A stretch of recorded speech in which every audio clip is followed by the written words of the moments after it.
നിന്റെ പാപം നിന്നെ വേട്ടയാടും. നമ്മുടെ നന്മകൾക്കൊക്കെ ഒത്തിരി അവകാശങ്ങളുണ്ട്.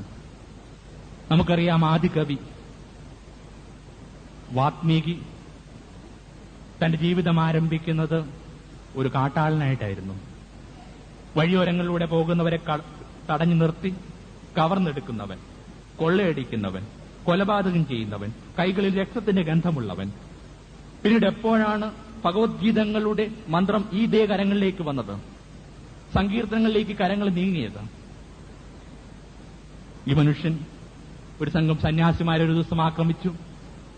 അവരെ കൈവശം ആകപ്പാടുണ്ടായിരുന്ന കുറെ ഫലങ്ങൾ മാത്രമായിരുന്നു, കുറെ കനികൾ മാത്രം.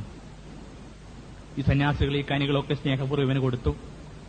ഇവൻ ഇതുമായിട്ട് മടങ്ങിപ്പോകുമ്പോൾ കൂട്ടത്തിലെ ഏറ്റവും വൃദ്ധനായ സന്യാസി ഈ മനുഷ്യനെ തിരികെ വിളിച്ചിട്ട് ചോദിച്ചു,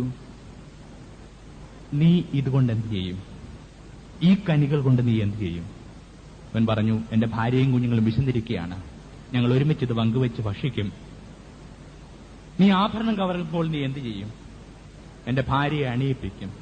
നീ വസ്ത്രങ്ങൾ അപഹരിക്കുമ്പോൾ നീ എന്ത് ചെയ്യും? എന്റെ കുഞ്ഞുങ്ങൾ കൊടുക്കാൻ കൊടുക്കും. അപ്പോൾ നീ ചെയ്യുന്ന ഈ പ്രവർത്തികളുടെയൊക്കെ ഫലം അനുഭവിക്കുന്നത് നിന്റെ കുടുംബാംഗങ്ങളല്ലേ? അതെ. സ്കെപ്റ്റിക്കലായിട്ട് അവൻ പറഞ്ഞു, അതെ, എന്തു പറ്റിയപ്പോൾ? എന്നാൽ ചെന്ന് അവരോട് ചോദിച്ചിട്ട് വരിക, നിന്റെ പാപത്തിന്റെ ഫലം കൂടി വഹിക്കാനായിട്ട് അവർ തയ്യാറാണോ?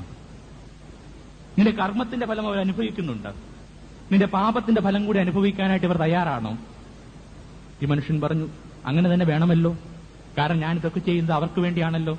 എന്തായാലും ചോദിച്ചിട്ട് വരാം. ഭാര്യയോട് ചോദിച്ചു, നമ്മൾ ഒരുമിച്ചാണ് ഇതൊക്കെ കൊള്ളമുതലൊക്കെ പങ്കുവെച്ച് ഭക്ഷിക്കുകയും ആഹരിക്കുകയും അണിയുകയും ഒക്കെ ചെയ്തിട്ടുള്ളത്. നീ എന്റെ പാപത്തിന്റെ ഭാരം കൂടി വഹിക്കുമോ?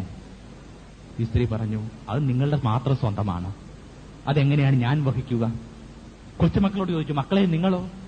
നിങ്ങളുടെ മാത്രമാണ്, അച്ഛന്റെ മാത്രമാണ്, ഞങ്ങളെങ്ങനെയാണ് വഹിക്കുക? ഈ മനുഷ്യന് ആ ദിനം വെളിപാടിന്റെ ഒരു ദിനമായിട്ട് മാറി. ഈ മനുഷ്യൻ തിരികെ വന്നിട്ട് സന്യാസികളോട് പറഞ്ഞു, എന്റെ കർമ്മത്തിന്റെ ഫലം അവർ അനുഭവിക്കുന്നുണ്ട്, പക്ഷേ എന്റെ പാപത്തിന്റെ ഫലം അനുഭവിക്കാനായിട്ട് അവർക്കാവില്ലെന്ന് പറഞ്ഞു. ഇങ്ങനെ ആ നിമിഷത്തിലാണ് വേട്ടയാടി നടന്നിരുന്നവൻ, കൊള്ളയടിച്ച് നടന്നിരുന്നവൻ ധ്യാനത്തിലേക്ക് കടന്നു വന്ന് ആദികവിയായിട്ട് രൂപാന്തരപ്പെടുന്നത്. ഓരോ മനുഷ്യൻ